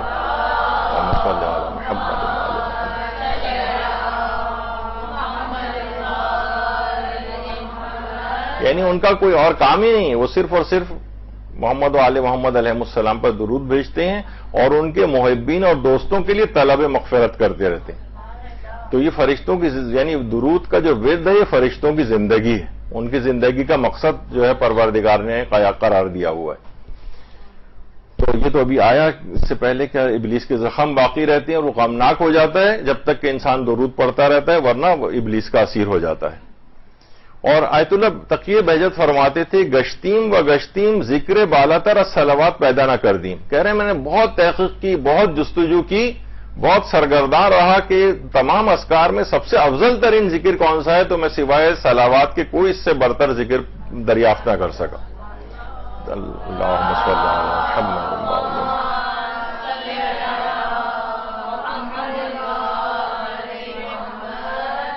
تو یہ ایک عجیب و غریب ذکر ہے جس کی ہمیں معرفت حاصل ہونی چاہیے. اور یہ بھی کہا جاتا ہے علماء کی طرف سے کہ سیر و سلوک کی وادی میں داخلے کا جو اذن دخول ہے وہ درود ہے. یعنی انسان روحانیت کے جب درجات کو، یعنی اس پہ قدم رکھتا ہے اور وہ روحانیت کو حاصل کرنا چاہتا ہے، تو بالکل اولین جو ذکر ہے طالب علموں کے لیے بھی جو روحانیت کے مسافر بننا چاہتے ہیں، اپنی روحانیت کو قوی کرنا چاہتے ہیں، تو علماء ان کو یہ کہتے ہیں کہ نماز فجر سے پہلے وہ ایک مخصوص تعداد، مثلا ایک تسبیح جو ہے وہ درود کی پڑھنا شروع کریں. اگر کوشش کریں کہ یہ درود کی تسبیح فجر کے وقت سے پہلے پڑھی جائے. اگر اس وقت نہ پڑھ سکیں تو فجر کی نماز کے بعد پڑھ لیں. اور یہ اتنا اہم ہے یہ کہ سیر و سلوک کہتے ہیں یعنی روحانیت، یعنی سلوک کہتے ہیں اللہ کی جانب درجات جو ہیں اوپر کی طرف انسان جو بلند کرتا ہے، اور اس دوران جن چیزوں کا مشاہدہ کرتا ہے اسے سیر کہا جاتا ہے. سلوک منازل کو طے کرنا ہے اور اس منازل کو طے کرنے کے درمیان جو اسے مشاہدات ہوتے ہیں اس روحانی دنیا کے، اسے سیر کہا جاتا ہے. تو سیر و سلوک کی وادی میں جو داخلے کا اذن دخول ہے وہ درود ہے. اس سے ابتدا کی کرے وہ طالب علم. کہا جاتا ہے کہ اگر اس سے ابتدا اگر وہ کرے گا تو اس کو آئندہ زندگی میں سیر و سلوک کے جو مراحل ہیں بہت آسان ہو جائیں گے، اور اگر اس سے ابتدا نہیں کرے گا تو بہت مشکلات اور کٹھن لمحات سے وہ گزرے گا. تو آسانی سے گزارنے کے لیے اس کو بالکل یہ اذن دخول کہا جاتا ہے کہ بالکل یہ ابتدا کے اندر پڑھے تو بعد کے اس کے لیے مسائل بہت آسان ہوتے چلے جاتے ہیں. اچھا، جب ظاہر ہے درود انسان پڑھ رہا ہے تو ہم دیکھتے ہیں کہ اس کے تمام مکمل اثرات، فضائل بھی جو ہے وہ اس سے فیضیاب ہونا چاہیے، لیکن ہم دیکھتے ہیں کہیں کہیں ہمیں فضائل ہمیں اتنے حاصل نہیں ہو رہے ہوتے اور جتنے فوائد ہمیں ملنے چاہیے وہ نہیں مل رہے ہوتے. تو اس کی ایک بڑی وجہ اس کی قرات کی غلطی بھی ہے. دیکھیے، سب سے پہلی بات تو یہ ہے کہ درود کو اردو میں نہیں عربی میں پڑھنا ہے. ہمارے ہاں کیا ہوتا ہے، اب میں اس کو جو درود ہے وہ اردو میں کیسے پڑھا جاتا ہے. مثلا عام طور پر ویسے تو ہے اللہم صلی علی محمد و آل محمد. اب اس کو اردو میں کیسے عام طور پر خواتین میں پڑھا جا رہا ہوتا ہے، اللہم صلی، اس طرح سے، جبکہ اللہم ہے، اللہم نہیں ہے. اب آپ نے دیکھا، آپ نے پورا اس کو اگر کوئی اس طرح سے پڑھے گا تو وہ درود کی پورے الفاظ ہی کو بدل رہا ہے، اس میں نئے نئے سے الفاظ کا اضافہ کر رہا ہے. تو اللہم. اچھا، پھر صلی. تو پہلے تو یہ کہ صلی بھی صحیح ہے، یعنی اگر، لیکن صلی یعنی یہ زیادہ فصیح ہے کہ صلی پڑھا جائے اس کو، اگرچہ پوری یہ بھی نہ بنائی جائے، لیکن یہ کہ اس کے نیچے ایک زیر ہے اور سین اور صاد کا خیال کیا جائے. صلی میں صاد ہے اور صلی اللہ، جیسے ابھی میں نے کہا اللہم صلی. اب یہ کیا ہے، یہ صلی سین سے اگر اس کو پڑھیں گے تو اس کے معنی کاٹ دینے کے ہوتے ہیں بعض، یا دوسرے الفاظ میں گویا ان کے لیے ایک بددعا والے جو الفاظ ان کے لیے ہو جاتے ہیں اگر سین سے اس کو پڑھیں گے. تو اس کو صحیح طور پر پڑھنا چاہیے، صاد سے پڑھنا چاہیے، اور زیادہ فصیح ہے کہ صلی پڑھیں اس کو، یعنی زیر کی جو صحیح آواز ہے وہ اس میں نکالیں. صلی بھی پڑھ سکتے ہیں لیکن یہ زیادہ فصیح اور بہتر یہ ہے کہ صحیح طرح سے پڑھا جائے. اچھا، پھر علی عین سے، صلی علی عین ہے اس کے اندر، لوگ اسے صلی علی الف سے اس کو پڑھ رہے ہیں، تو یہاں پہ بھی آپ نے عین نکال کے الف لگا دیا، تو اس وجہ سے بھی صحیح طور پر اس کے فوائد حاصل نہیں ہو رہے کیونکہ ہر چیز کو صحیح طور پر پڑھنا ہے. اچھا، محمد میں تشدید بھی ہے اور ہا کی آواز بھی صحیح طور پہ نکالنا ہوتی ہے. یہاں پہ محمد یوں پڑھا جاتا ہے. اب یہ ہے جو دو چشمی ہے نہیں ہے وہاں پر، بلکہ حلوے والی ہے اس جگہ پر، اور تشدید بھی ہے اس کے اوپر محمد. تو اور جبکہ آپ نے محمد اس طرح سے پڑھا تو آپ نے الفاظ بھی بدل دیے، یعنی ایک لحاظ سے پیغمبر کے نام کو آپ نے بگاڑ کر پڑھا.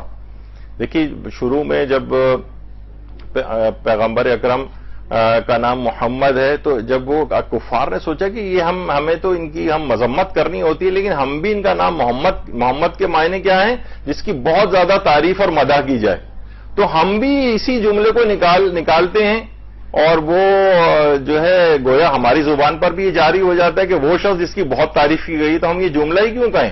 تو انہوں نے پیغمبر کا نام اپنے طور پر بدل کے مزمم جو ہے وہ رکھ دیا.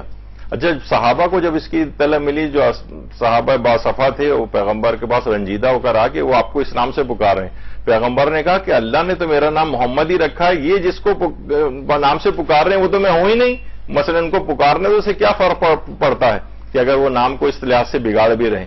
تو بہرحال یہ کہ اگر کوئی کوشش کریں کہ جو پیغمبر کا اصلی نام ہے محمد، اس میں تجدید بھی لگائیں، ہا بھی صحیح طور پہ پڑھیں تاکہ وہ نام میں وہ نہ ہو، کوئی دوسرا نام نہ بن جائے، حروف محمل یا اس طرح کے یا کوئی اور معنی اس کے نہ بن جائے. تو یہ اس انداز کا ہے. اچھا، اس میں ایک اور بھی چیز ہے، محمدن و آل محمد یا محمدیوں، یہ میں نے اس وجہ سے ہم نے اس کو اس طرح سے لکھ دیا ہے تاکہ آپ کو دماغ میں رہے کہ کون سی چیز صحیح ہے.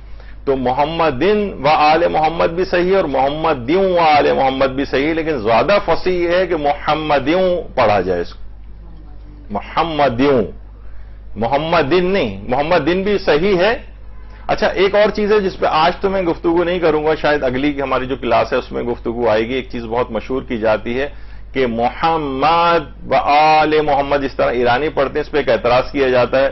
اور آیت اللہ علی نقی نقن صاحب کا ایک کلپ بھی اس سلسلے میں مشہور ہوا تھا، وہ ان کا ایک تقریری پہلو تھا جو انہوں نے اس میں بیان کیا. اور انشاءاللہ اس کا جواب اگلی اس کے اندر دیں گے کہ یہ اگر کوئی شخص محمد و آل محمد کہتا ہے یہ بھی بالکل صحیح ہے، اور یہ وقف کہا جاتا ہے. پھر حدیث بھی لوگ پیش کرتے ہیں کہ جو ہے میرے یعنی محمد کے اوپر وقف نہ کرو، تو یہ آپ نے تو بیچ میں وقفہ دے دیتے ہیں، پھر وآل محمد کہہ رہے ہیں. تو یہ اس کا یہ والا مفہوم نہیں ہے حدیث کا، وہ ہم انشاءاللہ اگلی نشست میں بیان کریں گے. تو محمدن و آل محمد کوئی پڑھ رہا ہے تو یہ بھی ٹھیک ہے، لیکن زیادہ فصیح زیادہ بہتر عربی جو ہے وہ محمدیوں ہے. اچھا اب ایک ویسی تاکہ آپ کے دماغ میں رہے کہ عربی زبان کے لحاظ سے بھی اتنی غلطیاں چیزوں کے اندر ہوتی ہیں. جیسے لوگ پڑھتے ہیں مصطفیٰ نہیں ہے بلکہ مصطفیٰ ہے. اچھا لوگ پڑھتے ہیں مدرسہ نہیں، یہ ہے مدرسہ، لوگ اسے مدرسہ کہتے ہیں. غلطی نہیں ہے، یہ ہے غلطی، لام کے اوپر زبر ہے. اسی طریقے سے مثلا لوگ کہتے ہیں عربی زبان، عربی نہیں عربی ہے، یہ عربی رے کے اوپر، یعنی اس سے بھی فرق پڑ جاتا ہے چیزوں میں. جیسے ہمارے ہاں جیسے لوگ پڑھتے ہیں صدر، میں کہاں جا رہا ہوں؟ صدر جا رہا ہوں. صدر نہیں، یہ صدر ہے، صدر دال کے اوپر جزم ہے. تو اچھا لوگ انگلش میں بھی لکھتے ہیں تو آپ دیکھتی ہیں ہر جگہ جو صدر کی سپیلنگ ہے وہ صدر ہے، SADDAR. یہ تو ہے ہی نہیں، صدر تو ہے ہی نہیں، یہ تو اپنے بالکل ہی کوئی اور لفظ بنا دیا اس کو صدر. نقاب، نون کے نیچے زیر ایسے لوگ نقاب پڑھتے ہیں. عصر، اسے لوگ اثر پڑھتے ہیں، سواد کے اوپر زبر لگا کے. اثر غلط ہے، عصر صحیح لفظ ہے. تو اس طرح کی بہت ساری چیزیں ہیں جو درود کے سلسلے میں بھی ہوتی ہیں.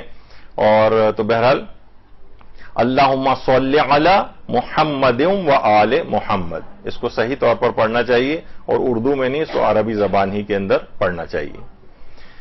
اور پیغمبر اکرم صلی اللہ علیہ وآلہ وسلم نے یہ جملے بھی ارشاد فرمائے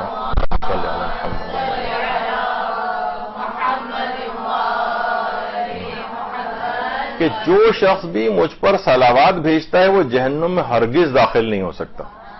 یعنی ایسی توفیقات اس کو ملیں گی کہ وہ پھر یا تو توبہ کر کے مرے گا اور انشاءاللہ جو ہے وہ جنت کا حقدار ہوگا. جہنم میں وہ شخص پھر نہیں جا سکتا. جہنم سے آگ سے بچانے والا ایک بہترین ایک نسخہ ہے. اور پیغمبر فرماتے ہیں کہ مجھے جبریل نے خبر دی کہ اللہ فرماتا ہے جو تم پر درود بھیجے گا میں بھی اس پر درود بھیجوں گا، جو تم پر سلام بھیجے گا میں بھی اس پر سلام بھیجوں گا. یہ سن کر میں نے سجدہ شکر ادا کیا. پیغمبر فرماتے ہیں درود بھیجے محمد.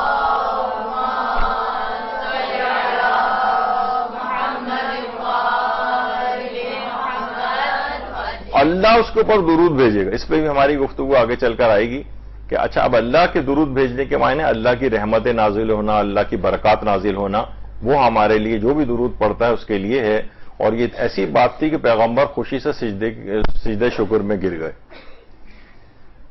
اور ایک روایت میں پیغمبر فرماتے ہیں کہ جو شخص مجھ پر 1 مرتبہ درود بھیجے اللہ اس پر 10 مرتبہ درود بھیجتا ہے، اور جو مجھ پر 10 مرتبہ درود بھیجے اللہ اس پر 100 مرتبہ درود بھیجتا ہے، جو مجھ پر 100 مرتبہ درود بھیجتا ہے اللہ اس پر 1000 مرتبہ درود بھیجتا ہے، اور ہمیشہ کے لیے عذاب جہنم سے امان دے دیتا ہے.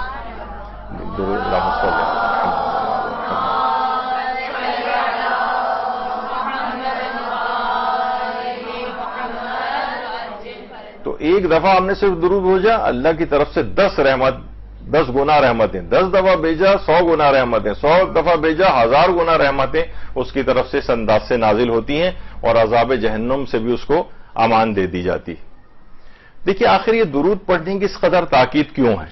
ہم دیکھتے ہیں کہ کتنا ہماری محافل کے اندر بھی رائج ہے، احادیث کے اندر بھی کتنی زیادہ اس کی تاکید کی گئی ہے. تو علماء فرماتے ہیں کہ یہ محمد و آل محمد علیہ السلام ان کی جس قدر زحمتیں، تکالیف، مصیبتیں ان لوگوں نے برداشت کی ہیں، کتنے مصائب کو برداشت کیا ہے، پورے خاندان ان کے جو ختم کر دیے گئے، ان کی نسل کو کشی کس طریقے سے کی گئی، سادات کرام کی قربانیاں کس قدر زیادہ ہیں، تو ان کو ہجرتیں برداشت کرنا پڑیں.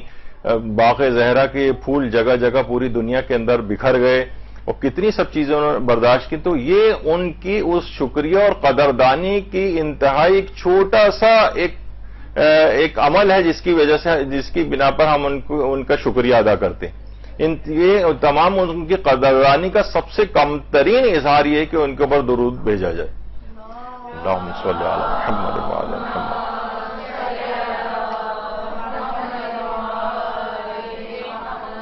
یعنی پیغمبر اور ان کی آل کی زحمتوں کی قدردانی، اس کا ایک سب سے کم ترین اظہار یہ ہے کہ ان پر درود و سلام بھیجتے رہے. اچھا، اب ایک چیز کہی جاتی ہے کہ جب انہیں ہمارے درود کی ضرورت ہی نہیں تو پھر ہم درود کیوں بھیجیں؟ یہ بھی بہت سے لوگوں کا اعتراض ہوتا ہے. اور جب انہیں کوئی ضرورت ہی نہیں ہے، ان کے کوئی درجات ہم کوئی بلند کروا سکتے ہیں؟ عام طور پر بہت سے ذاکرین بھی اس انداز سے اس کو پڑھ رہے ہوتے ہیں. تو انہیں جب ضرورت ہی نہیں ہے اس کی تو پھر ہم ان پہ درود کیوں بھیجیں؟ آیت اللہ سید محمد حسین طباطبائی صاحب تفسیر المیزان، ان سے بھی کسی نے یہی سوال پوچھا تھا. تو انہوں نے کہا سب سے پہلی بات تو دیکھیے یہ ہے کہ ہم انہیں کوئی چیز نہیں بھیج رہے ہوتے، بلکہ ہم تو اللہ سے درخواست کرتے ہیں، اللہم پروردگار تو ان کے اوپر درود بھیج. تو ہم کوئی ان کے درجات وغیرہ نہیں بلند کر رہے ہوتے، نہ ہمارے اس میں کوئی چیز ہے، بلکہ ہم اپنا اظہار عجز اور ناتوانی کا اظہار کرتے ہیں کہ ہم کہاں اور وہ کہاں، اے پروردگار تو ہی ان پر اپنی رحمتیں کو نازل فرما. تو یہ پھر انہوں نے ایک اور چیز فرمائی کہ ٹھیک ہے وہ ہمارے محتاج نہیں ہیں لیکن اللہ کے تو محتاج ہیں. ہر آن ہر لہجہ وہ اللہ کی رحمتوں کے محتاج ہیں، محمد و آل محمد.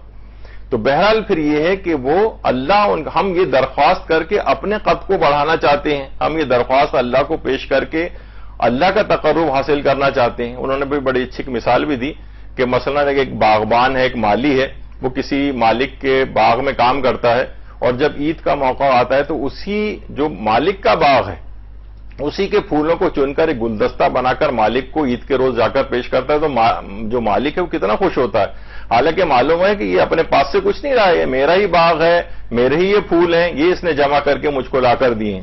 تو ہم بھی جو ہے ہمارے پاس کچھ بھی نہیں ہے، سب کچھ اللہ کی طرف سے، یہ توفیق بھی ہمیں اللہ نے دی ہے.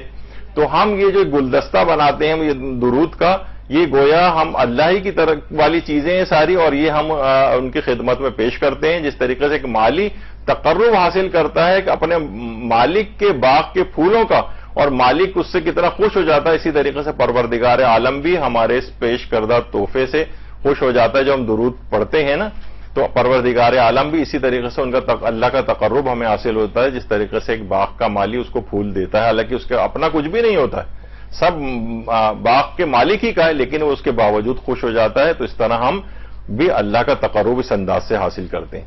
اور اگر محمد و آل محمد علیہ السلام کے درجات یہ اس طریقے سے بلند ہو بھی رہے ہیں، کہا جاتا ہے نا، تو یہ درجات اللہ ان کے بلند کر رہا ہے.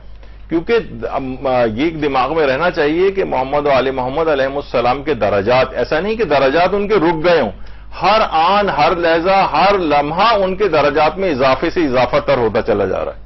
اسی طریقے سے ان کے علم بھی ایک جگہ رک نہیں گیا ہے اس دنیا سے پردہ فرما جانے کے بعد، بلکہ ہر آن ان کا علم مسلسل بڑھ بھی رہا ہے. تو اور کمال مطلق جو ہے وہ صرف پروردگار عالم کے پاس ہے جو کہ لامتناہی ہے. تو جس قدر بھی ان کے درجات بلند ہوتے چلے جائیں وہ کبھی بھی اس مقام تک کبھی نہیں پہنچ سکتے، یعنی جو اللہ کے پاس کمال مطلق ہے. تو لہٰذا اس بات کی گنجائش ہمیشہ رہتی ہے کہ ان کے درجات میں مسلسل اضافہ ہوتا رہے. تو بہرحال یہ آیت اللہ محمد حسین طباطبائی نے اس کا جواب دیا کہ ہم اپنے پاس سے کچھ بھی نہیں کر رہے ہوتے، ہم تو اللہ سے جو ہے خود ہی کہتے ہیں، درخواست بھیجتے ہیں کہ ہمارے ہاتھ میں تو کچھ بھی نہیں ہے، اے پروردگار تو ہی ان کے اوپر اپنی رحمتوں کو نازل فرما. یعنی یہ گیند ہم اللہ کے کورٹ میں ڈال دیتے ہیں، پھر وہ اپنے کرم اور اپنی شان کے مطابق ان کو عطا فرماتا ہے. تو یہ اس کے اندر ایک اہم بات ہے. اچھا، ایک چیز اور بھی ہے کہ یہ ہماری عمومی زندگیوں کے اندر بھی بہت اثر انداز ہے. لڑکے اور لڑکیوں کی شادیوں کے لیے اور ان کا بخت کھولنے کے لیے، یعنی ایران میں بھی اس کو بخت کہا جاتا ہے، بخت کھولنا یا ان کی شادیوں کا جو مسئلہ ہے، ظاہر ہے کہ بہت بڑا مسئلہ تو ہے، اور صرف یہی مسئلہ نہیں ہے، ہر جگہ تقریباً یہ والے مسائل جو ہیں وہ پائے جاتے ہیں. آیت اللہ ناصر مکارم شیرازی نے اس کا ایک عمل بتایا ہے، اور یہ عمل ان کی اپنی آفیشیل ویب سائٹ کے اوپر بھی ہے. تو ان سے یہی والا سوال پوچھا گیا کہ بخت کھولنے کے لیے، قسمت کو اپنے صحیح کرنے کے لیے، اور لڑکے اور لڑکیوں کی شادی کی جو مشکلات ہیں اس کو دور کرنے کے لیے کوئی عمل بتائیے. تو آیت اللہ ناصر مکارم فرماتے ہیں کہ انہوں نے کہا کہ سب سے پہلے تو چیز یہ ہے کہ جس پہ عمل کرنا چاہیے ایسے افراد کو، وہ یہ ہے کہ ہر نماز کو اول اوقات میں ادا کریں، خصوصاً نماز فجر کو. کیونکہ ہم عام طور پہ یہ دیکھا جاتا ہے کہ لوگ جب دن نکل آتا ہے اس وقت تو نمازوں کو اول اوقات میں پڑھ لیتے ہیں، لیکن فجر کی نماز کو بالکل قضا ہونے سے چند منٹ پہلے کھڑے ہو کر پڑھا جاتا ہے. انہوں نے کہا ہے کہ ہر نماز کو اس کے اول اوقات میں ادا کرو، خاص طور پر نماز فجر کو بھی اول اوقات میں ادا کرو. پھر فرماتے ہیں کہ نماز فجر کو ادا کرنے کے بعد 70 مرتبہ اپنے دائیں ہاتھ کو اپنے سینے پر رکھ کر یا فتاحو کا ذکر کیا جائے. یا فتاحو، یا فتاحو کا ذکر بڑا، ویسے تو 70 دفعہ کا یہاں پر تذکرہ ہے، لیکن 135 دفعہ بھی بہت سی جگہوں کے اوپر لکھا ہوا ہے. خاص طور پر اگر انسان کو اپنی قسمتوں کے بند دروازوں کو کھولنا ہے تو اس ذکر پروردگار کے عالم یا فتاحو کو 135 دفعہ یا بہت سی جگہوں پہ 125 دفعہ پڑھنے کو کہا گیا ہے، تو یا کسی جگہ پہ 90 دفعہ بھی کہا گیا ہے. تو بہرحال جو آیت اللہ ناصر مکارم شیرازی نے جو لکھا ہے کہ نماز فجر کے بعد اپنے دائیں ہاتھ کو سینے پر رکھا جائے اور 70 دفعہ یا فتاحو پڑھا جائے، اس کے بعد 110 دفعہ درود پڑھا جائے. 110 دفعہ درود. اس کے بعد فرماتے ہیں کچھ مقدار حوقلہ کی پڑھی جائے، جس پر ہماری ایک نشست ہو چکی، لا حول ولا قوت الا باللہ العلی العظیم. کچھ مقدار، یہ نہیں بتائی کہ کتنی، لیکن 10 دفعہ پڑھ لیں، 20 دفعہ پڑھ لیں، جتنا بھی. اس کے بعد کہا کہ کچھ مقدار میں صدقہ دیں، اور اس کے بعد اپنی حاجت کو اللہ سے طلب فرمائے، تو انشاءاللہ بہت ہی جلد قسمت کے بند دروازے کھل جاتے ہیں اور شادیوں کے مسئلے بھی حل ہو جاتے ہیں. یعنی میں پھر اس کو ذکر کر دوں کہ پہلے تو نمازوں کو اول اوقات میں ادا کریں، خاص طور پر نماز فجر کو. پھر نماز فجر پڑھنے کے بعد دائیں ہاتھ کو سینے پر رکھ کر 70 دفعہ یا فتاحو. یا فتاحو کو کہا جاتا ہے کہ یہ غفلت کو دور کرنے والا بھی ذکر ہے. یعنی انسان بعض اوقات عمومی زندگی، اپنی عام زندگی میں ذرا غافل ہو جاتا ہے، غفلت کو بھی دور کرتا ہے. اور یا فتاحو کو کہا جاتا ہے کہ 2 رکعت نماز پڑھنے کے بعد اور 150 دفعہ یا فتاحو کو اگر پڑھا جائے تو بہت سے مخفی جو امور ہیں نا وہ آپ پر ظاہر ہو جاتے ہیں، بہت سی پوشیدہ باتوں کا اظہار ہو جاتا ہے. تو بہرحال یا فتاحو کو انہوں نے کہا ہے کہ یہ 70 دفعہ دائیں ہاتھ کو سینے پر رکھ کر پڑھا جائے. اس کے بعد 110 دفعہ درود، کچھ مقدار حوقلہ کی، اور اس کے بعد صدقہ دیا جائے، اور صدقہ دینے کے بعد اپنی حاجت کو اللہ سے طلب کیا جائے. تو انشاءاللہ بہت ہی جلد اس کے اثرات نمودار ہوتے ہیں. تو اس کے اندر بھی ایک اہم رول جو ہے 110 دفعہ درود کا ہے، جو انسان کے قسمتوں کے بند تالوں کو کھول دیتا ہے. محدث نوری، مستدرک الوسائل جن کی ہے، کتنے عظیم الشان محدث گزرے ہیں شیعت میں. محدث نوری کی کتاب ہے دارالسلام. دارالسلام یہ خوابوں کے ذکر کے اوپر ہے. تو اس میں انہوں نے ایک مومنہ کا خواب جو ہے وہ ذکر کیا ہے کہ ایک مومنہ کی جوان سال بیٹی تھی کہ جس کا انتقال ہو گیا، اور انتقال ہونے کے بعد اس مومنہ نے اپنی بیٹی کو خواب میں دیکھا کہ جو وہ چیخ رہی ہے اور چلا رہی ہے اور کہہ رہی ہے مجھ پر شدید عذاب ہو رہے ہیں جو میں نے گناہ انجام دیے تھے اس پر. اب اس بیچاری کی آنکھ کھل جاتی ہے، بہت پریشان ہوتی ہے، اور ظاہر ہے کہ کوئی بھی اپنے مرحوم کو اس انداز سے دیکھے تو اس کو پریشان ہوتا ہے کہ اخروی زندگی میں کیا ایسا ہو گیا اس کے ساتھ. چند دن گزرتے ہیں کہ تو دوبارہ وہ بیٹی خواب میں آتی ہے، وہ مومنہ دیکھتی کہ بہت ہنسی خوشی وہ آ رہی ہے، بہت خوشحال ہو گئی ہے. اس سے پوچھتی ہے کہ آخر کیا وجہ تھی، پہلے تو تمہیں اتنے عذابوں میں گرفتار تھیں جو تم اتنی خوش نظر آ رہی ہو. تو اس کی بیٹی نے کہا کہ کچھ ہی دن پہلے ایک مومن قبرستان کے پاس سے گزرا تھا اور اس نے چند دفعہ درود پڑھ کر اہل قبور کو ہدیہ کیا، اس کے بعد سے ہم پر سے سارے عذاب بھی برطرف ہو گئے ہیں اور ہم رحمت خدا کو اب تک جو تقسیم ہوئی ہے اسے وصول کر رہے ہیں. درود بھیجیے محمد.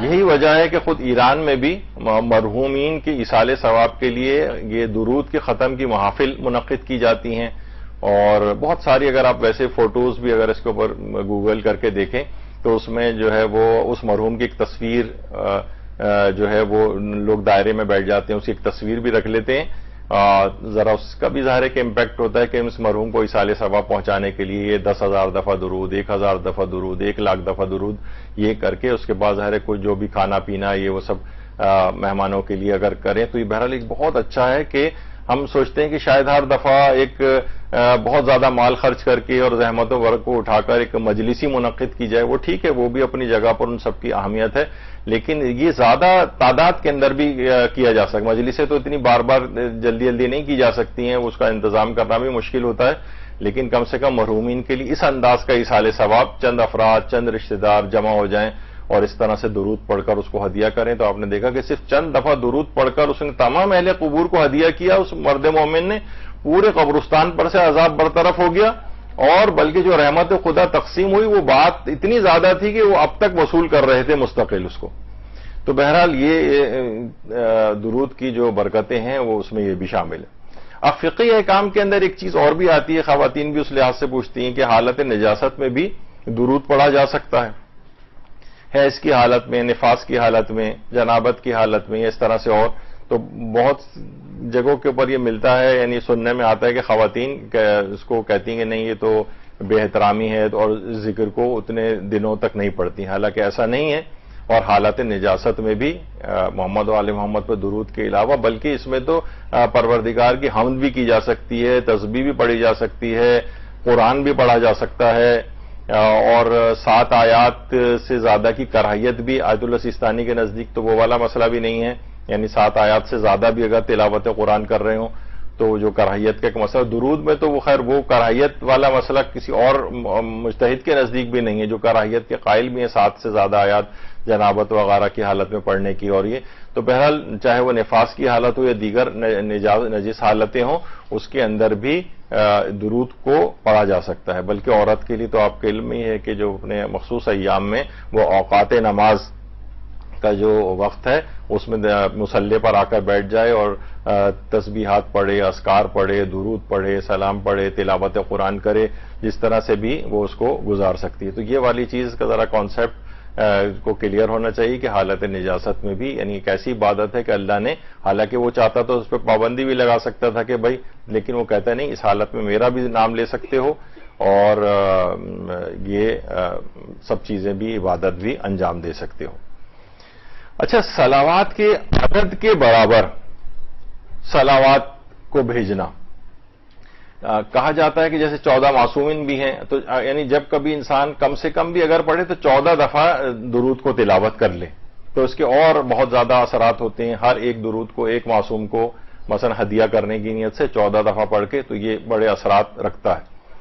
اچھا، اسی طرح سے اب جو اعداد ہیں، اب یہ ظاہر ہے بالکل ایک الگ فیلڈ ہے، میری کوئی اس میں مہارت بھی نہیں ہے، لیکن عام طور پر کہ کون سے حرف کے کتنے اعداد ہوتے ہیں اور آتشی، بادی، آبی اور خاکی اس کی جو خصوصیات ہوتی ہیں کیا ہیں، میرا اس میں بہت کم، اصل میں میری دلچسپی اتنی زیادہ اس میں نہیں ہے، اس وجہ سے میں اس میں نہیں پڑھتا۔ لوگ اکثر سوال بھی کر رہے ہوتے ہیں اس پہ آ کر کے اس کے اعداد بتا دیں، اس نام کے اعداد بتا دیں، تو وہ دلچسپی نہ ہونے کی وجہ سے بھی، اور ظاہر ایک الگ علم بھی ہے، اور بعض اوقات میں نے جو یہ جو کس حرف کے کتنے اعداد ہوتے ہیں اس کو نکالنے کا بھی ایک خاص طریقہ ہے جو میں نے خود سے کیلکولیٹ کرنے کی کچھ ناموں میں کوشش کی تو وہ اوپر نیچے ہو جاتے ہیں ہمیشہ، تو بہرحال اس کو الگ سے سیکھنا چاہیے، علم الاعداد بھی ہے اس لحاظ سے۔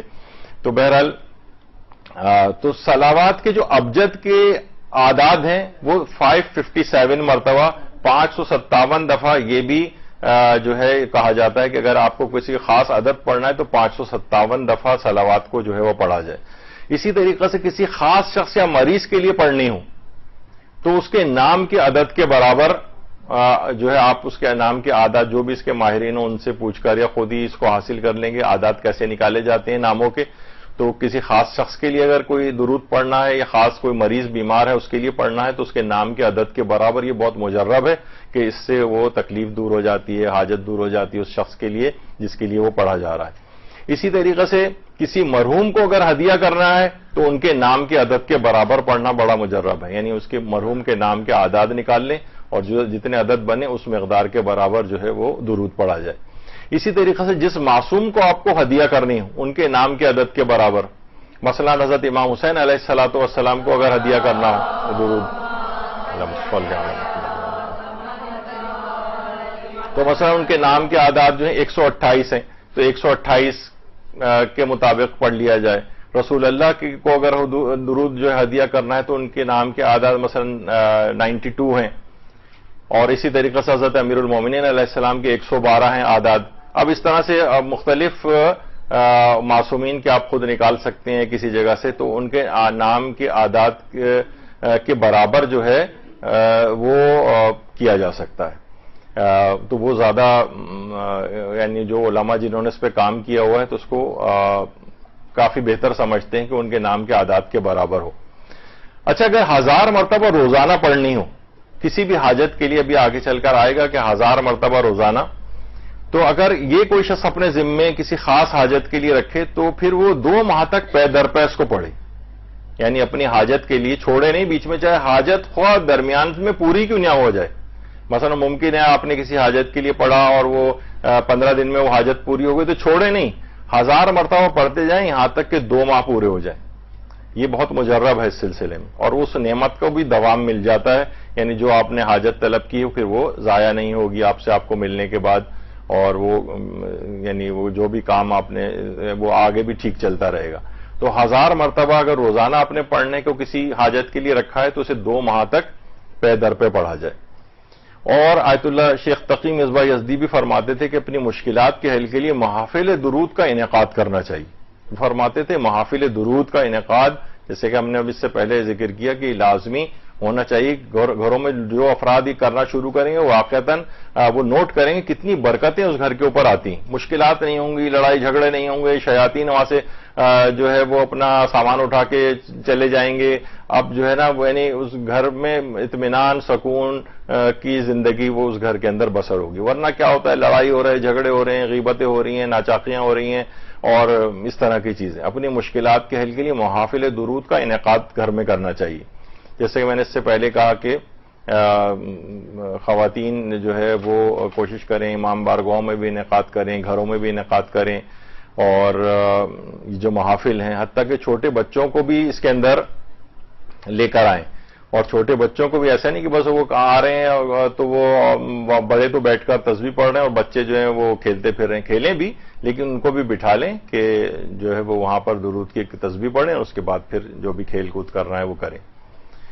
اچھا، ادائیگی قرض اور حاجات کے لیے خاص طور پر، ایک تو ادائیگی قرض اور حاجات کے لیے درود کا ایک خاص قسم کا ختم ہے، یعنی ایک جو پورا عمل جو اس کا بتایا گیا وہ بہت ہی مجرب ہے.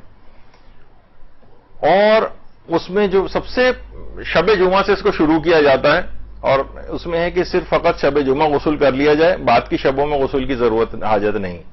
اور پھر اس عمل کو 2 ہفتے تک جاری رکھا جائے.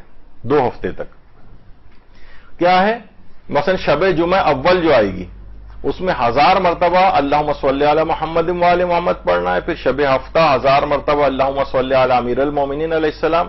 شب اتوار 1000 مرتبہ اللہم صلی علی فاطمہ الزہرا سلام اللہ علیہا. شب پیر 1000 مرتبہ اللہم صلی علی الحسن. شب منگل 1000 مرتبہ اللہم صلی علی الحسین. شب بدھ 1000 دفعہ اللہم صلی علی علی ابن الحسین. شب جمعرات 1000 مرتبہ اللہم صلی علی محمد ابن علی. اسی طریقے سے اب شب جمعہ دوم آ جائے گی. پہلے شب جمعہ سے آغاز ہوا اول، ابھی شب جمعہ دوم آ گئی. 1000 مرتبہ اللہم صلی علی جعفر ابن محمد. شب ہفتہ 1000 مرتبہ اللہم صلی علی موسیٰ ابن جعفر. شب اتوار 1000 مرتبہ اللہم صلی علی علی ابن موسیٰ. شب پیر 1000 مرتبہ اللہم صلی علی محمد ابن علی. شب منگل 1000 مرتبہ اللہم صلی علی علی ابن محمد. شب بدھ 1000 مرتبہ اللہم صلی علی حسن ابن علی. شب جمعرات 1000 مرتبہ اللہم صلی علی حجت ابن الحسن. اور شب جمعہ سوم جو آئے گی اس میں 1000 مرتبہ اللہم صلی علی العباس الشہید. عباس الشہید. درود بھیجیے محمد علیہ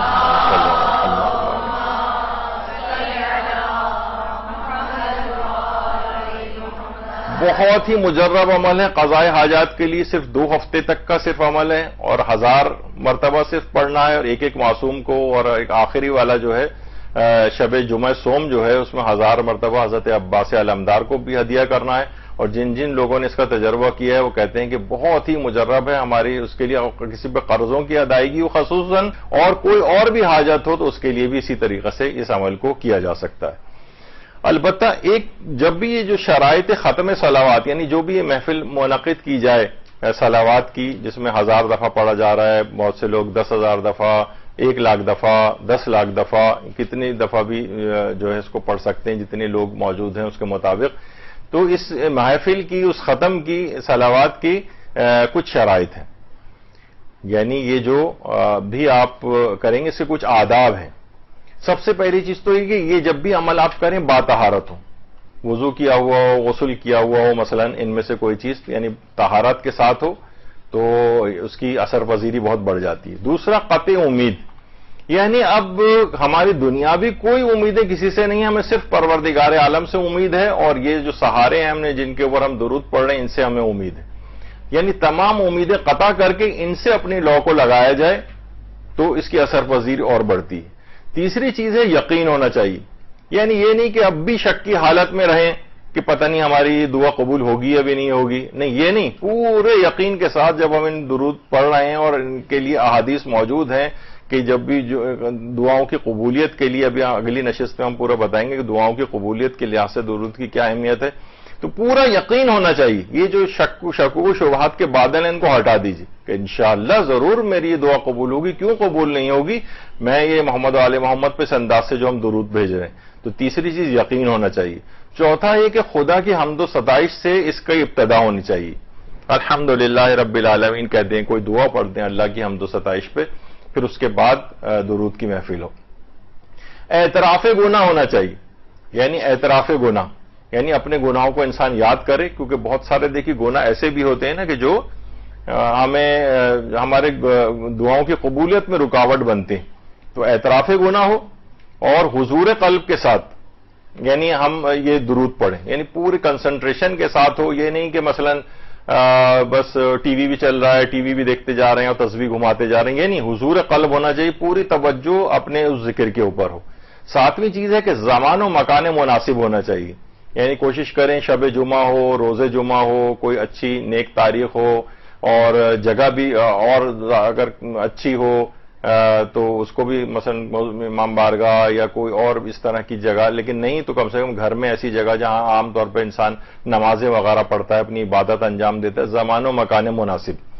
اسی طریقے سے پھر اس کے بعد ہے عدد ذکر معین، یعنی کوئی بھی معین ذکر کوشش کریں کہ جو طے ہو اتنا ہی پڑھا جائے، نہ کم نہ زیادہ۔ پڑھ تو سکتے ہیں، ظاہر ہے کہ زیادہ جتنا بھی ہو جائے، لیکن بہرحال ایک معین مقدار جو اپنے 1000، 10,000، 1,00,000 جو بھی ہے وہ کوشش کریں کہ وہ عدد صحیح طور پر پورا اتریں اس کے اوپر۔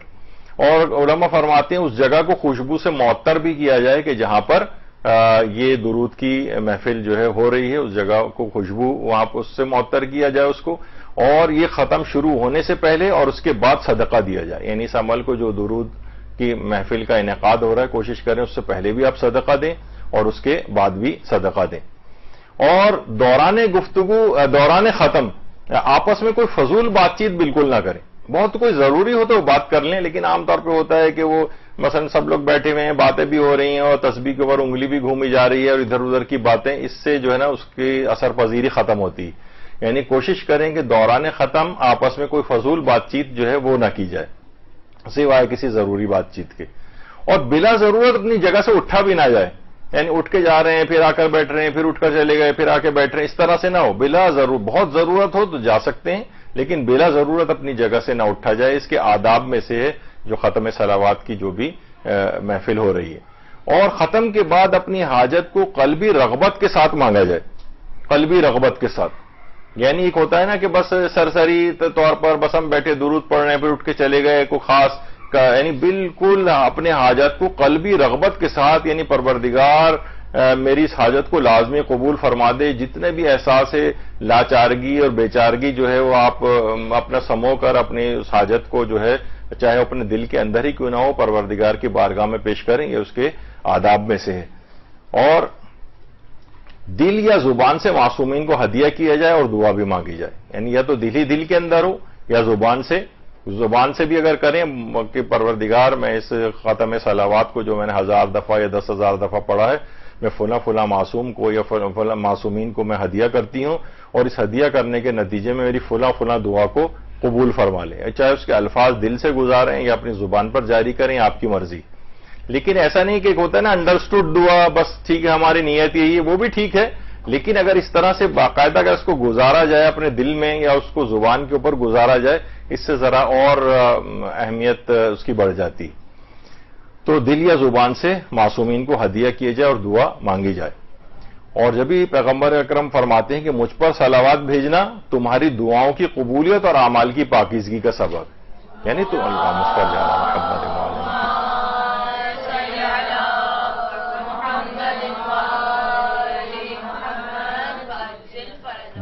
لازمی دعائیں قبول ہوتی ہیں۔ اور پیغمبر یہ بھی فرماتے ہیں کہ جو شخص مجھ پر 1000 دفعہ درود بھیجے گا اسے اس وقت تک موت ہی نہیں آئے گی جب تک جنت کی خوشخبری نہ مل جائے۔ تو ہم نے جب بھی 1000 دفعہ جو معصومین کو ہدیہ کرنے والا درود آپ نے دیکھا، اس میں بھی 1000 کا ہی عدد ہے، یعنی 1000 دفعہ درود بھیجنے پر یعنی موت کی جب تک جنت کی خوشخبری نہ مل جائے اسے موت بھی نہیں آئے گی۔ اور شہید ثانی نے جو کتاب لکھی رسالہ جمعہ میں، اس میں یہ جو نتیجہ ہے کہ یہ جمعے کے دن 1000 مرتبہ درود بھیجنے کے لیے انہوں نے نقل کیا ہے۔ خاص طور پر جمعے کے روز 1000 دفعہ درود اگر پڑھا جائے تو اس کو اس وقت تک موت نہیں آئے گی جب تک کہ جنت کی خوشخبری نہ مل جائے۔ اور امام محمد باقر علیہ الصلوۃ والسلام فرماتے ہیں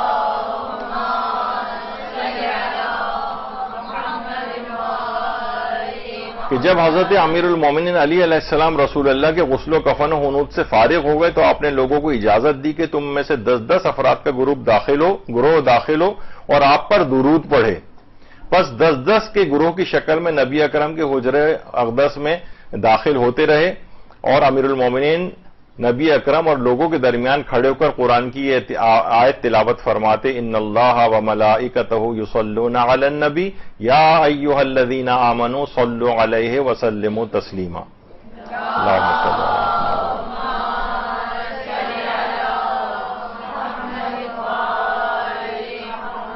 اور لوگ بھی امیر المومنین کے ساتھ اس آیت کی تلاوت فرماتے اور درود پڑھتے۔ تو بہرحال یہ امالی شیخ مفید کے اندر یہ والی روایت موجود ہے۔ تو یہ بھی پیغمبر اکرم نے جملے ارشاد فرمائے کہ جو شخص مجھ پر ہر روز صبح و شام 10 مرتبہ صلوات پڑھتا ہے تو میں اسے وہ چیز دے دیتا ہوں جس کی اسے ضرورت ہوتی، یعنی آپ کی تمام ضروریات پوری ہوتی رہیں گی، دنیا کی بھی اور آخرت کی بھی، اگر روزانہ صبح و شام کم سے کم 10 دفعہ درود کو اپنے اوپر لازم رکھا جائے۔ اب ایک چیز ہے جس کا وقت نہیں ہے، ویسے تو میرا ارادہ تھا کہ آج اس کو مکمل کروں۔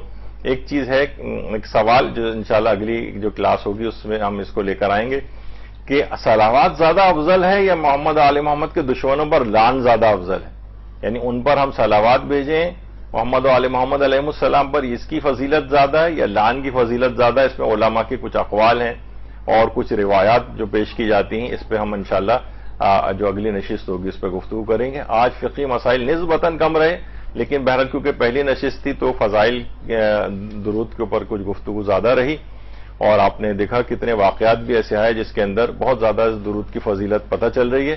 انشاءاللہ اگلی جو 2 نشستیں ہوں گی اس میں مسائل فقہ درود بھی آتے رہیں گے، اور جو اگلی نشستوں میں ذرا شاید مسائل اور زیادہ آئیں، اور دیگر اور بہت سارے جو اس کے اسرار و رموز ہیں درود کے اور عملیات ہیں، انشاءاللہ اس پہ بھی ہماری گفتگو ہوگی۔